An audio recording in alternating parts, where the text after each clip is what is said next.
बिस्मिल्लाहिर्रहमानिर्रहीम। अस्सलामुअलैकुम। मैं हूँ एहसन खान और मेरे YouTube channel educator Ehsan Khan पे आपको खुश आमदीद। आज की इस वीडियो में हम FPSC लेक्चरर कंप्यूटर साइंस और SST कंप्यूटर साइंस की प्रिपरेशन सीरीज़ की वीडियो नंबर आपसे शेयर करने लगा हूँ।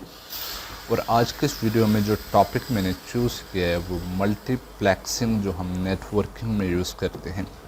उससे पिछले वीडियो में हम मल्टीप्लेक्सिंग पर डिस्कशन कर चुके हैं, जिसमें मैंने डिफरेंट टाइप्स आपसे शेयर की थी, जिसमें time division multiplexing, frequency division multiplexing, wave length division multiplexing, code division multiplexing and statistical multiplexing discuss की थी। तो आज उन्हीं के हवाले से आज की इस वीडियो में मैं आपसे उनसे रिलेटेड इम्पोर्टेंट MCQs शेयर करने लगा हूँ, जो आपकी इस प्रिपरेशन सीरीज़ के लिए इम्पोर्टेंस रखते हैं काफ़ी। अगर आपने इस सीरीज़ की बाकी वीडियोस नहीं देखी हुई तो आप इस वीडियो के डिस्क्रिप्शन में जाके प्लेलिस्ट के लिंक पे वो सारी वीडियोस देख सकते हैं। तो आज के इस वीडियो का हमारा क्वेश्चन नंबर 1 है, the sharing of a medium and it's link by 2 और मोर डिवाइसेस इज कॉल्ड। तो इसका जो दुरुस्त जवाब बनता है उसको कहते हैं मल्टीप्लेक्सिंग। मल्टीप्लेक्सिंग का कॉन्सेप्ट मैं ऑलरेडी आपसे शेयर कर चुका हूँ कि उसमें हमारे पास एक शेयर्ड कम्युनिकेशन लिंक होता है और इसके दोनों एंड्स पे 2 डिवाइसेस होती हैं।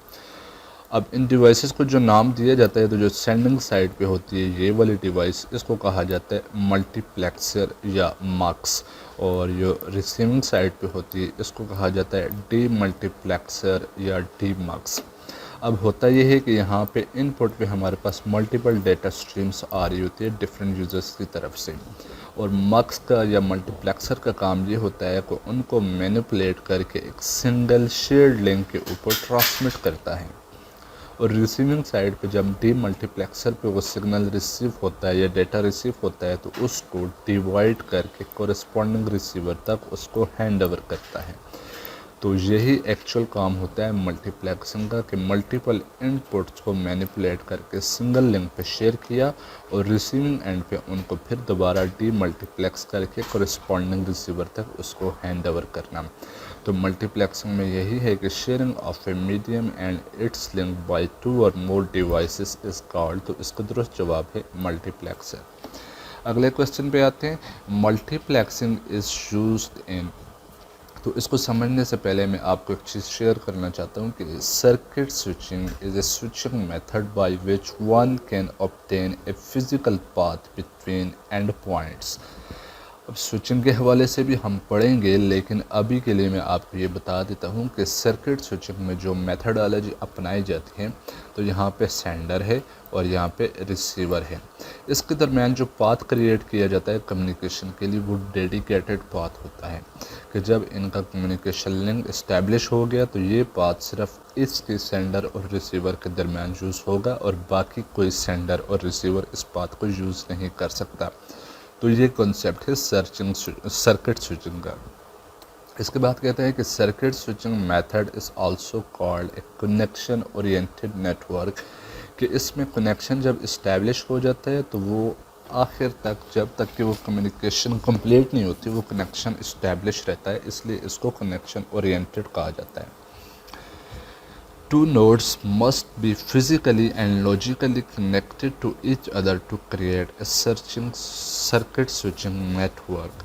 के 2 nodes या ज़्यादा भी हो सकते हैं, वो या तो फिज़िकली या लॉजिकली इसमें कनेक्टेड होते हैं। तो मल्टीप्लेक्सिंग का जो कॉन्सेप्ट है वो सर्किट स्विचिंग में ही इस्तेमाल होता है। और इसकी अगर मज़ीद इन्फॉर्मेशन देखें तो circuit switching is used with the static multiplexing technique.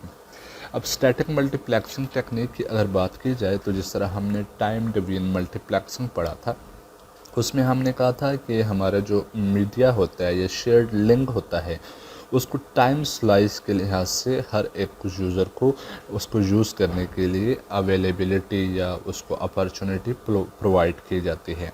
तो लेट्स सपोज कि यहाँ पे 5 यूज़र हैं, तो इसको 5 स्लॉट्स में डिवाइड किया जाता है और स्लॉट 1 में यूज़र 1 ट्रांसमिशन करेगा।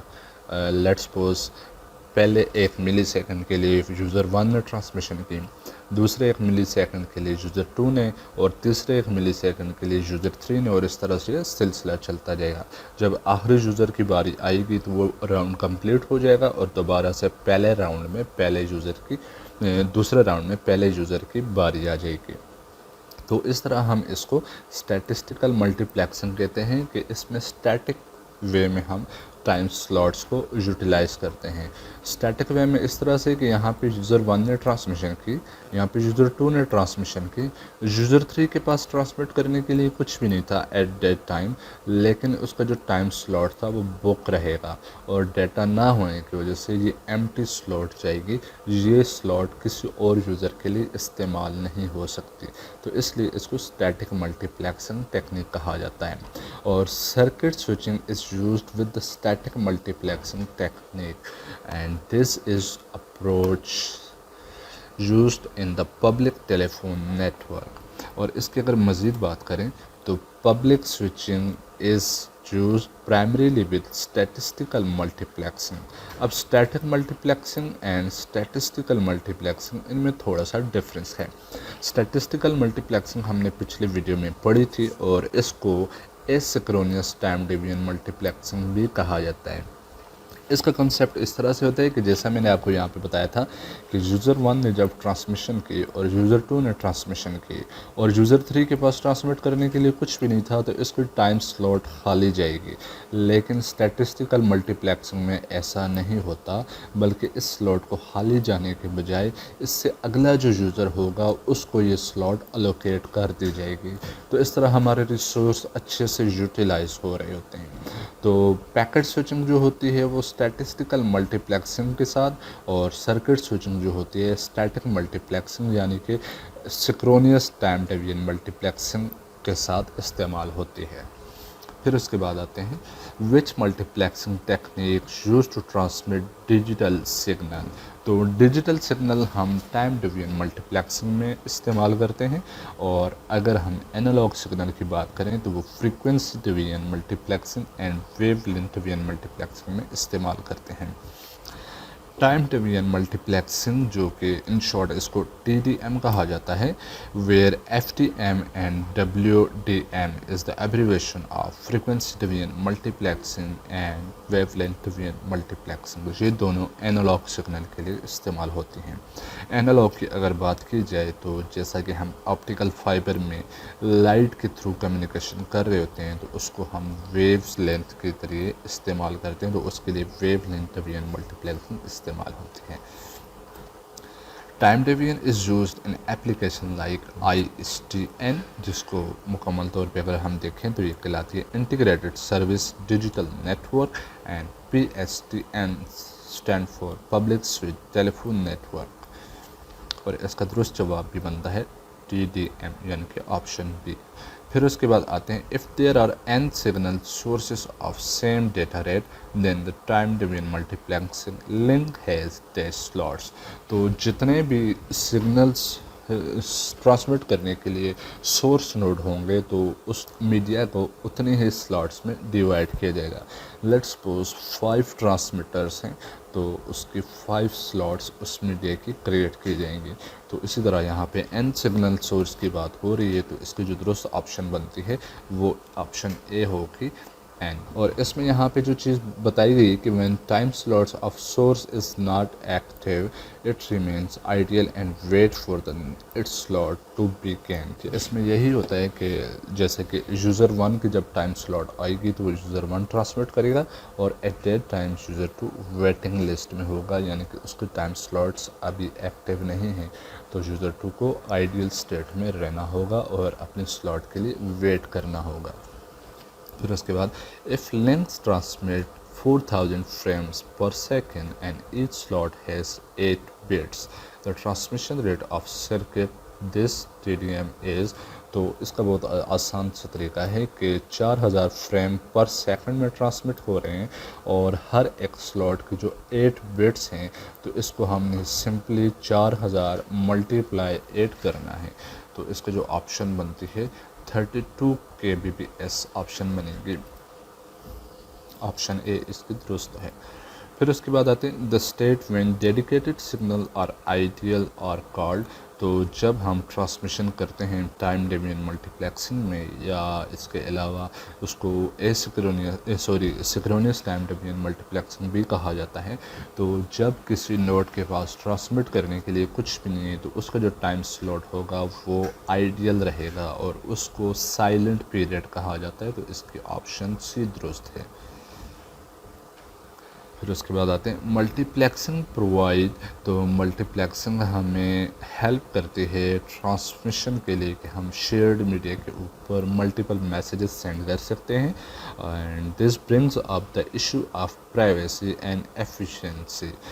Fortunately, multiplexing has high efficiency and high privacy when implemented, because in this implementation, the transport layer of the OSI network model handles the function of multiplexing through interfaces called ports, which provide the required efficiency and privacy।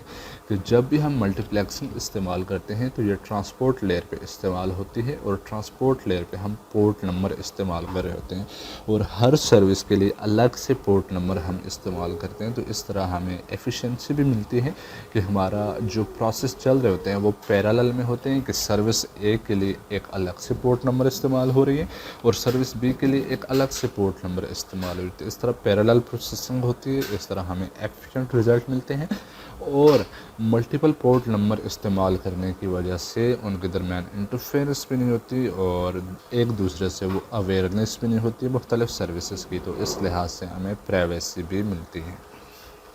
तो इसका दुरुस्त जवाब बनता है D. फिर उसके बाद आते हैं in time division multiplexing the transmission rate of multiplex path is always dash the sum of the transmission rate of the signal sources. तो इसका जो दुरुस्त ऑप्शन बनता है वो ग्रेटर देन। इसका मतलब ये है कि हमारे पास जो शेयर्ड लिंक होता है जिसके ऊपर हम मल्टीप्लेक्सिंग करके डाटा सेंड करते हैं, तो उस लिंक की जो कैपेसिटी होती है, ट्रांसमिशन कैपेसिटी, वो हमेशा ज़्यादा होती है उस सिग्नल से जो उसके ऊपर ट्रांसमिट किया जाता है। In TTM, slots are further divided into frames. In time division multiplexing is a technique in the several low rate channel to a single high rate channel, and for a certain time slot the several channel could use the maximum bandwidth. Each channel is inactive for a period of time too. Some other multiplexing techniques are frequency division multiplexing and phase division multiplexing। तो यहाँ तक ये सवालात complete हो चुके हैं और उम्मीद करता हूँ ये वीडियो आपको पसंद आई होगी। Thank you for watching. अल्लाह हाफिज़।